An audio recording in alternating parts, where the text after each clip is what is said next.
అందరికీ నా ప్రత్యేకమైన వందనములు. దేవుని సంగతులను మరోసారి కలిసి ధ్యానం చేద్దాము. దేవుడు మీతో ఎన్నో సంగతులను తెలియజేస్తున్నాడు. ఎందుకంటే ప్రపంచంలో ఉన్న పరిశుద్ధులు, దైవ సేవకులు, విశ్వాసులు అందరూ కూడా దేవునితో సత్సంబంధం కలిగి ఉన్నారు. ఎక్కడో కొంతమంది వేరుగా ఉన్నప్పటికీ దేవుని పట్ల చక్కని అవగాహన కలిగిన వారి ద్వారా గొప్ప సేవలను దేవుడు జరిగిస్తున్నాడు. దైవ సేవకులు చేసే సేవలు దైవ సేవకులు చేస్తూ ఉంటే ఇలా టీవీ మాధ్యమాల ద్వారా, బహిరంగ సమావేశాల ద్వారా, సంఘములలో ఉపదేశాల ద్వారా మీలో అనేకులైన విశ్వాసులు, యోగ్యమైన విశ్వాసులు వ్యక్తిగత సేవలను జరిగిస్తున్నారు. మీ ద్వారా ఎంతోమంది ప్రభువుని తెలుసుకున్నారు, సంఘములలో చేర్చబడ్డారు, వారి కుటుంబాలు ప్రభువుని అంగీకరించాయి. ఎంత గొప్ప సంగతో తెలుసా? మీరు సంపాదించిన ఆర్థిక స్థితిగతుల కంటే పరలోకం సంతోషించే గొప్ప పనిని మీలో అనేకులు చేశారు కదా. మీ స్నేహితులను దేవుని సన్నిధికి నడిపించారు, మీ కుటుంబ సభ్యులను దేవుని సన్నిధికి నడిపించారు. వారు ఇప్పటికీ ప్రభువులో కొనసాగుతున్నారు. వారెంతో మందిని నడిపించారు. అది గొప్ప సంతృప్తిని మీకు కలగజేస్తోంది కదా. సంపాదించిన సొమ్ములు, ఆస్తులు ఎన్ని ఉన్నప్పటికీ అవి ఈ లోకానికి సంబంధించినవి. ఇక్కడే మనం వదిలిపెట్టి వెళ్ళాలనే సంగతి అందరికీ తెలుసు. అయితే ఆధ్యాత్మికంగా ప్రభు కొరకు కొంతమందిని సంపాదించిన ఆ సంపాదన ఉన్నదే, అది పరలోకంలో కూర్చుకున్న ధనమును పోలినది కదా. అలాంటి గొప్ప సేవలు అందిస్తూ ఉన్న మీలో అనేకులను నేను అభినందిస్తున్నాను. ఈరోజు భక్తుడైన పౌలు తీతు అనే శిష్యునికి రాసిన ఉత్తరం 3వ అధ్యాయము 10-11 వచనాలను చదువుతాను. భేదములు కలిగించు మనుషునికి 1-2 మార్లు బుద్ధి చెప్పిన తరువాత వానిని విసర్జించుము. అటివాడు మార్గము తప్పి తనకు తానే శిక్ష విధించుకొనిన వాడై పాపము చేయుచున్నాడని నీ వెరుగుదువు. ఇక్కడ భేదములు కల్పించటం, విశ్వాస సంబంధమైన భేదములు కల్పించటం, అర్థం లేని సిద్ధాంతపరమైన భేదములు కల్పించటం, సిద్ధాంతమును అర్థం చేసుకోవటం, అందులో ఉన్న భావాన్ని బాధ్యతగా అనుసరించటం, ఇతరులకు అర్థమయ్యేటట్లుగా చెప్పటం తప్పేమీ లేదు. ఏ సిద్ధాంతము లేకపోతే మనం ఓ పద్ధతిని అనుసరించలేము కదండి. సిద్ధాంతాలతో రాద్ధాంతాలను సృష్టించవలసిన అవసరం లేదు. ఎందుకంటే కొంతమందికి కొన్ని సంగతులు అవగాహన బాగా అయ్యాయి, కొంతమందికి అవ్వలేదు, కొంత సమయం పట్టొచ్చు.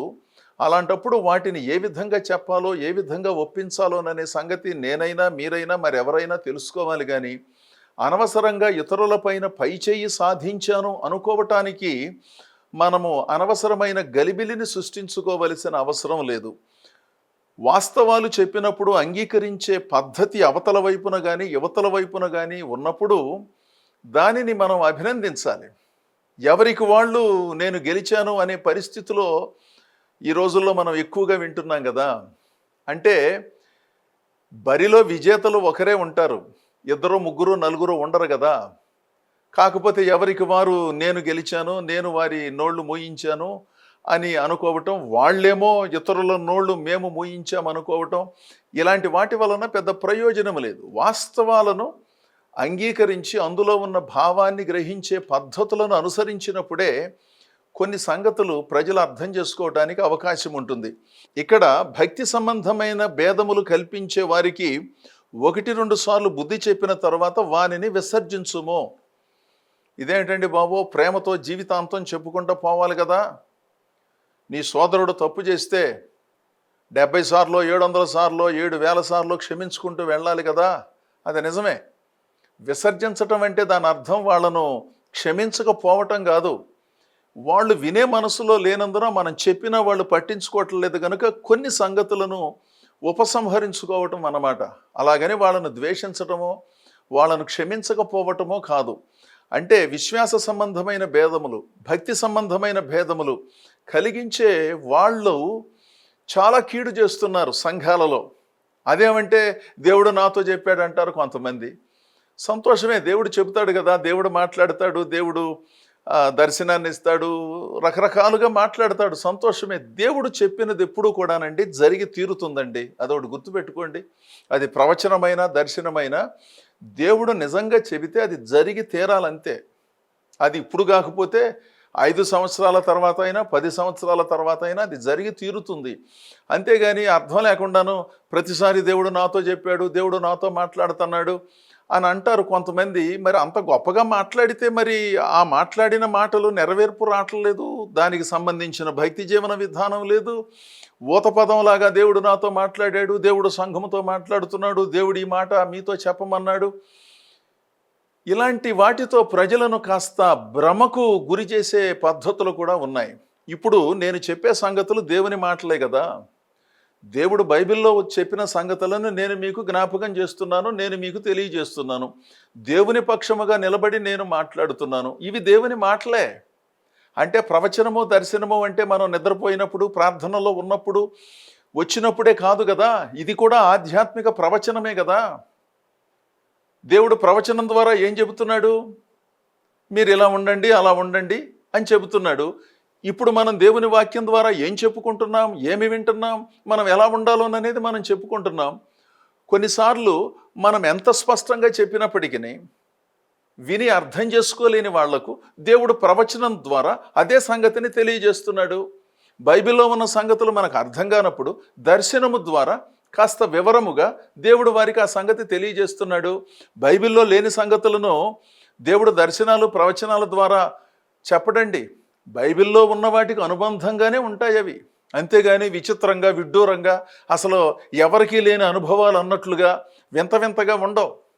కాకపోతే కొంతమంది ప్రజలను ఆకర్షించడానికి తెలుసో తెలియకో వింత దర్శనాలు, వింత ప్రవచనాలు, దేవుడు నాతో మాట్లాడుతున్నాడని చెప్పి అదో రకమైనటువంటి పరిస్థితిని కల్పిస్తారు. సర్లే, దేవుడు వాళ్ళతో మాట్లాడుతున్నాడు. ఏం మాట్లాడాడు? వాస్తవాలకు ఎంత దగ్గరగా ఉన్నాయి, బైబిల్లో ఉన్న భక్తుల జీవితాలకు ఎంత చక్కగా పోలినట్లుగా ఉన్నాయి అనే సంగతులు కూడా మనం పరిశీలించాలిగా. ఏమో దేవుడు నాతో చెప్పాడు, అది జరిగి తీరుతుంది, ఎలా జరుగుతుందో నాకు తెలియదు అని ఒక అసహజమైనటువంటి రీతిలో కొన్ని సంగతులను తెలియచేయటం కూడా కొంత గలిబిలిని సృష్టిస్తుంది. ఇక్కడ భేదములు సృష్టించే వారిని నీవు గమనించినప్పుడు తీతు, వారిని 1-2 సార్లు హెచ్చరించు. ఇది పద్ధతి కాదు, ఇది పాట కాదు, ఇది వాక్యం కాదు, ఇది ప్రవచనం కాదు, ఇది దర్శనం కాదు, సంఘాన్ని నడిపించే పద్ధతి ఇది కాదు. ఫలానా వాక్యాన్ని నీవు ప్రజలకు చెప్పవలసి వచ్చినప్పుడు ఆ వాక్యములో ఉన్న మూలభావము అది కాదు, ఇది అని మనం చెప్పవలసిన అవసరత ఎంతో ఉంది. ఎవరు పడితే వాళ్ళు ఉపన్యాసకులుగా తయారైపోతూ ఉన్న రోజులు కదా. ఎక్కడ పడితే అక్కడ సంఘములను ఏర్పాటు చేసి ఎవరి ప్రాధాన్యతను వారు పరోక్షంగా సంఘం పేరుతో చాటుకునే రోజులు కదా. వాటినేగా ప్రసార మాధ్యమాలలో మనం చూస్తున్నాము. ఏది చేస్తే గుర్తింపు వస్తుంది, ఎలా చేస్తే గుర్తింపు వస్తుంది, ఏం చేస్తే ప్రజలు మనలను వెంబడిస్తారు అనే భావనతో అవగాహన లేకుండా, ఓ గురువు దగ్గర శిష్యరికం చేయకుండా, దేవుని లేఖనాలను సరిగా నేర్చుకోకుండా, బైబిల్ తర్బీదు కేంద్రానికి వెళ్ళి లేఖన అధ్యయనం చేయకుండా, అదేమంటే దేవుడు నాకు నేరుగా చెప్పాడు, నీకు తర్బీదు అక్కర్లేదు నా కుమారుడా, నా కుమార్తె, నేను నీకు జ్ఞానబోధ చేశాను అని చెప్పాడని చెప్పి మన నోళ్లు మూయించి అంత గొప్ప జ్ఞానబోధ పొందినటువంటి వాళ్ళు ఆధ్యాత్మిక సత్యాలను ప్రస్తుత పరిస్థితులకు వివరించి చెప్పవలసి వచ్చినప్పుడు ఏం చెబుతున్నారో, ఎందుకు చెబుతున్నారో, ఎలా చెబుతున్నారో తెలియనటువంటి పరిస్థితులు కల్పించబడటం కూడా పరిశీలనార్హం. భేదములు సృష్టించేవారు ఎవరైనప్పటికీ దేవుని పేరుతో, దేవుని సంఘాల పేరుతో, సంస్థల పేరుతో, సమావేశాల పేరుతో, సదస్సుల పేరుతో, రచనల పేరుతో, పాటల పేరుతో అనవసరమైన భేదములు సృష్టించే వాళ్లను నీవు గుర్తించాలి. ఓ తీతు, నీవు వాళ్ళను గుర్తించి వాళ్ళను హెచ్చరించాలి. అనవసరమైన సంగతులు బోధించి సంఘమును గలిబిలి చేయకుండా, అదేమంటే నా జీవితం నా ఇష్టం, నా ప్రసంగం నా ఇష్టం, నా సంస్థ నా ఇష్టం, నా సమావేశాలు నా ఇష్టం, అది అనలేం కదండి. బైబిల్ అందరికీ సంబంధించింది కదా. అది నేను సమావేశాలు ఏర్పాటు చేసిన, మీరు సమావేశాలు ఏర్పాటు చేసిన, మీరు ఆర్థిక సహకారం అందించి ఆ సమావేశాలు ఏర్పాటు చేసిన అంటే దాని అర్థం మనం సొమ్ములిచ్చి వాటిని ఏర్పాటు చేశాం కనుక మనకు తోచినట్లుగా మాట్లాడటానికి, మనకు తోచిన పాటలు పాడటానికి, మనకిష్టమైన వారిని పిలిపించుకుని అదో రకమైన కార్యక్రమాలను జరిపించుకోవటానికి స్వేచ్ఛ ఉన్నదా? ఒకసారి ఆలోచించండి. బైబిలు సార్వత్రికమైనది కదా. నేనైనా మీరైనా వాటిని పాటించాలి. కాకపోతే సౌకర్యార్థం మనం సంస్థలకు వేరువేరు పేర్లు పెట్టుకున్నాము. వేరువేరు పేర్లు పెట్టుకున్నందున విడిపోయినట్లు కాదు. చాలామంది భావించేది ఏమిటంటే, మీరందరూ చెప్పేది బైబిలేగా, మీకు ఇన్ని పేర్లేంటి, మీకు ఇన్ని సంస్థలేంటి అన్నట్లుగా మాట్లాడతారు. సౌకర్యార్థం ఒక బాధ్యతను వహించటానికి మనం ఈ పేర్లు పెట్టుకున్నాం, కానీ వైరుధ్య భావాలతో ఈ పేర్లు పెట్టుకోలేదు. ఇంట్లో 4, 5, 6 ఉన్నారు, 6కి వేరు పేర్లు పెడతాం మనం. మన పిల్లలే వాళ్ళు. ఎందుకండి? సౌకర్యార్థం. అందరికీ ఒకే పేరు పెట్టండి. మీరు ఎప్పుడైనా పిలిచినప్పుడు అందరూ మీ దగ్గరకు వస్తారు. నిన్ను కాదురా పిలిచింది, పెద్దవాడిని, చిన్నవాడిని, మధ్యలో వాడిని అని చెప్పాల్సి వస్తుంది. అందుకని మన ఇంట్లో ఉన్న పిల్లలనే వేరు పేర్లు పెట్టి ఒక రకంగా సౌకర్యం కొరకు వేరు చేశాం కదా. రకరకాలైన కార్యాలయాలు ఉన్నాయి కదా వేరు పేర్లతో. ప్రభుత్వంలో రకరకాలైన కార్యాలయాలు ఉన్నాయి, ప్రభుత్వం ఒకటే కదా. అంటే ఒక్కొక్క కార్యాలయము ప్రభుత్వం నుంచి వేరుపడిపోయిందా? కాదుగా.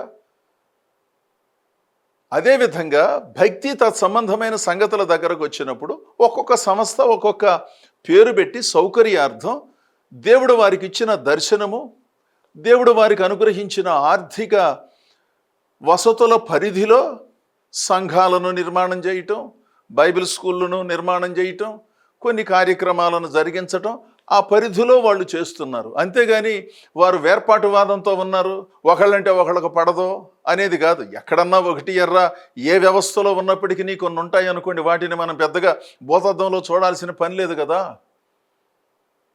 ఎప్పుడైనా పరస్పర విరుద్ధమైన భావాలు వచ్చినప్పుడు అలా రాకూడదు. వచ్చిన వాటిని ఏ విధంగా సమన్వయం చేసుకోవాలో మనం పరిశీలించాలి.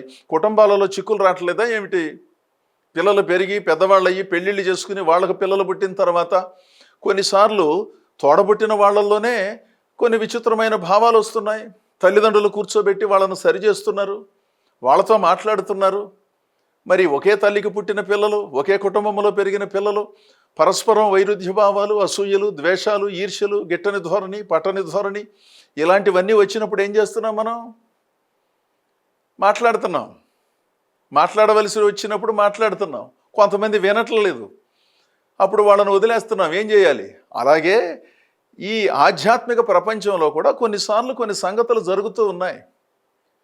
వాటిని మనం పెద్దగా చేసి అందరూ ఇలాగే ఉన్నారు, ఎవరికి సంబంధం లేదు, అందరూ ఐక్యంగా లేరు. అందరూ ఐక్యంగానే ఉన్నారు. క్రైస్తవ సంఘం అంతా ఐక్యంగానే ఉన్నారు. ఒకవేళ సంఘంలో ఉన్న సేవకులు కానీ విశ్వాసులు కానీ అందరూ ఒక చోటుకు వచ్చారనుకోండి, వాళ్ళు బట్టే స్థలాలు ఎక్కడున్నాయండి?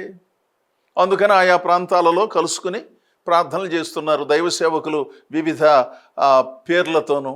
ఎందుకంటే అక్కడ ఒక 100 మంది పడతారు, 1000 మంది వచ్చారనుకోండి, ఎక్కడ కూర్చుంటారు? ఎంతమందికని భోజనాలు సిద్ధం చేయటం సాధ్యమవుతుంది? వీటిని మనం విశాలమైన దృక్పథంతో భావించాలి. కానీ ఆ పేరుతో వాళ్ళు విడిపోయారు, ఈ పేరుతో వీళ్ళు విడిపోయారు, మీకే ఐక్యత లేదంటే అదేదో తీవ్రమైనటువంటి సమస్యగా భావిస్తున్నారు. ఐక్యత ఉన్నది, ఎక్కడన్నా ఒకటి ఎర్ర ఉండొచ్చు, అది నేను ఇందాక చెప్పాను కదా. వాటిని మినహాయిస్తే అందరూ ఐక్యంగానే ఉన్నారు, ఎవరి కార్యక్రమాలు వారివి. అందుకని వారు కలుసుకోలేకపోతున్నారు. అందరూ వచ్చి ఓ చోట కూర్చోవలసిన అవసరం లేదు కదా. ఒక పెళ్లి చేయటానికి ఒక 1000 మంది దైవ సేవకులు అక్కర్లేదు కదా.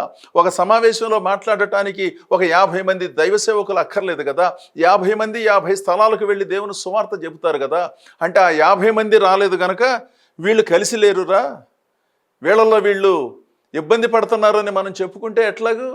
ఎందుకు? అక్కడ ఒక యోగ్యులు సమర్థులైన దైవ సేవకులు ఉన్నారు, చక్కగా వాక్యం చెబుతున్నారు, సమయం కూడా పెద్దగా లేదు.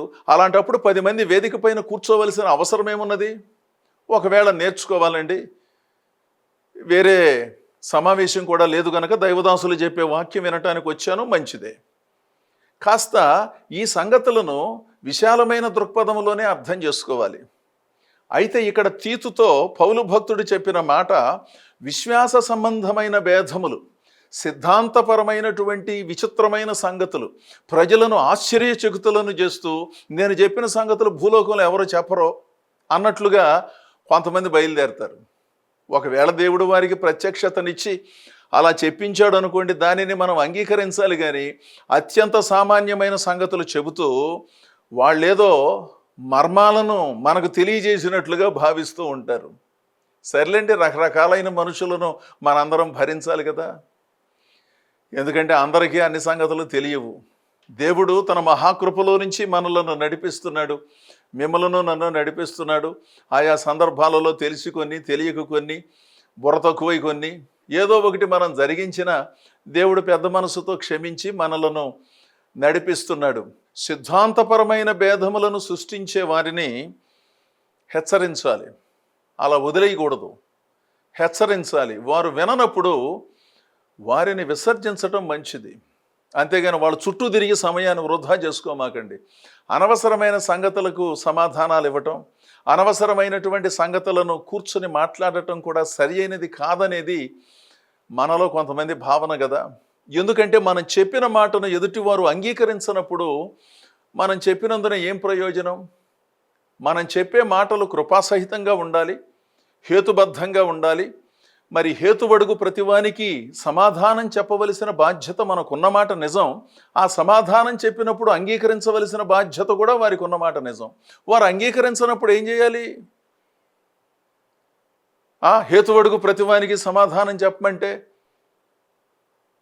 మనం చెప్పాలి కదండి అంటే చెప్పాలి, చెప్పొద్దని నేను అనట్లేదు. వాళ్ళు కూడా వినాలి కదా.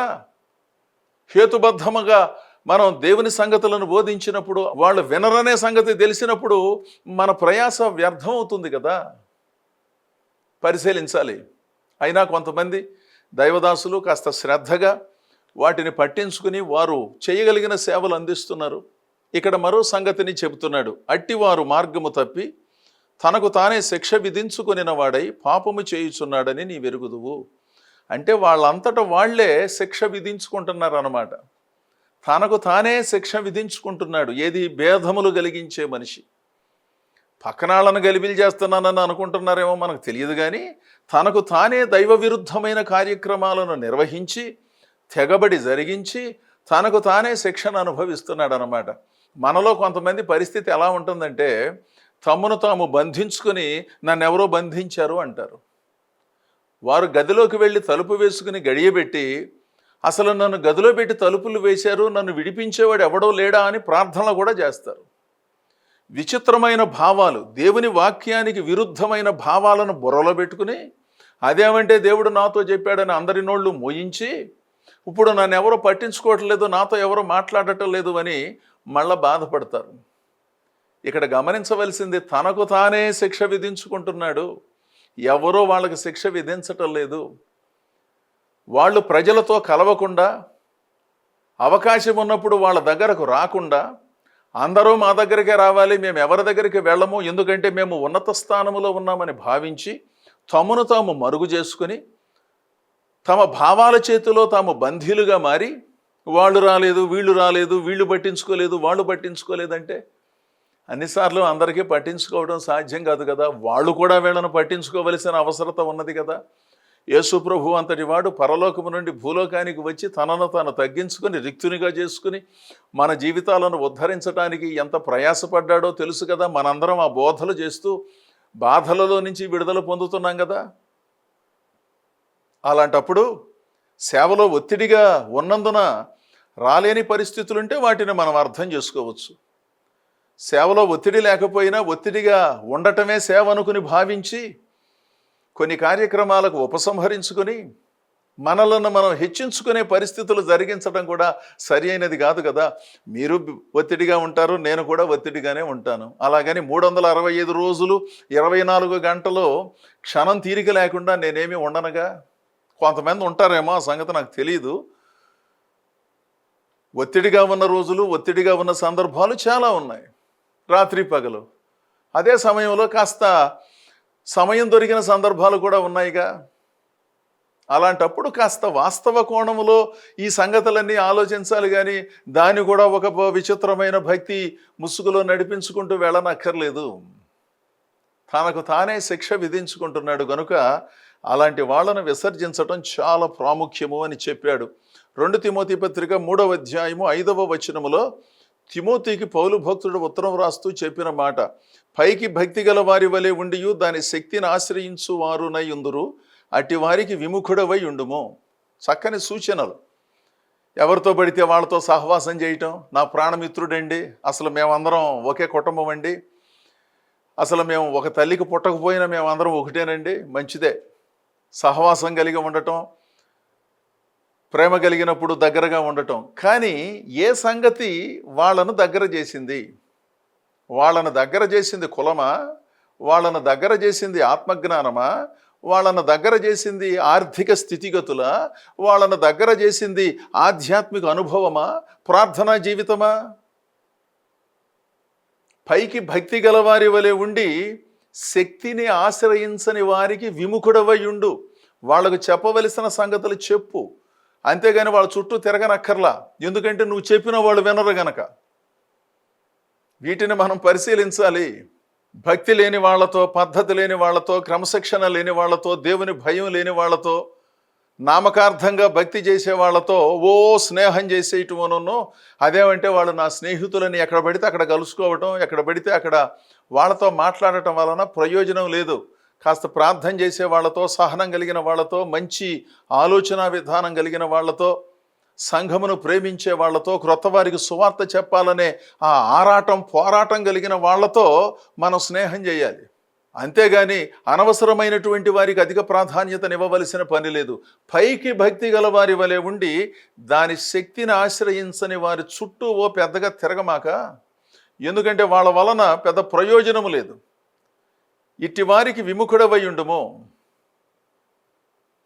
మామూలుగా మాట్లాడటం, వెళ్ళటం, రావటం, ఏదైనా సందర్భం వచ్చినప్పుడు ఆ దారి వేరు. కానీ అనవసరమైనటువంటి పద్ధతిని అనుసరించవలసిన పని లేదు. దానికి ఒక భక్తిని పుయ్యాల్సిన పని అంతకంటే లేదు. వాళ్ళను మనం ప్రేమించాలి కదండి, వాళ్ళను ప్రభు దగ్గరకు నడిపించాలి కదండి. నడిపించాలి, ప్రేమించాలి. కానీ మన ప్రేమను, మన నడిపింపును వాళ్ళు అర్థం చేసుకునే పరిస్థితులు లేరు. మనలను వాళ్ళ వైపుకు తిప్పుకునే ప్రయత్నం చేస్తున్నట్లుగా ఉన్నది. అలాంటప్పుడు వారికి విముఖులుగా ఉండాలి కదండి. ఈ సంగతినే భక్తుడు తిమోతికి వ్రాస్తూ, తీతుకు వ్రాస్తూ చెప్పాడు. అనవసరమైన మాటలు, అర్థం లేనటువంటి మాటలు, వాళ్ళ గురించి వీళ్ళ గురించి అదంటగా ఇదంటగా అని చెప్పుకునే కబుర్లు ఉన్నాయి చూసారా, వాటిని విసర్జించాలి. అవన్నీ మనకు తెలియదండి, మనం చూడలేదండి. రకరకాలైనటువంటి సంగతులు ఈ మధ్యకాలంలో వింటున్నాము. ప్రసార మాధ్యమాల ద్వారా లేనిపోయిన సంగతులు, పనికిరాని సంగతులు ఎక్కువ వస్తున్నాయి.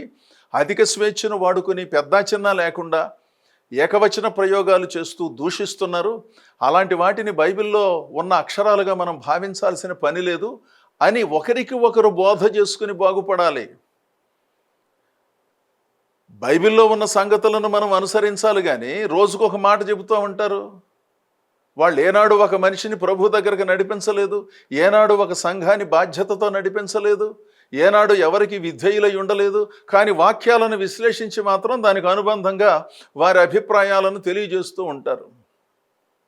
వాళ్ళు ఎంత ప్రార్థన చేస్తున్నారు, ఎంత బైబిల్ చదువుతున్నారు, ఎంతమందికి సువార్తను అందించారు, ఎంత భారంగా స్థానిక సంఘంలో ఉన్నారు అనేది ప్రధాన అంశం కదండి.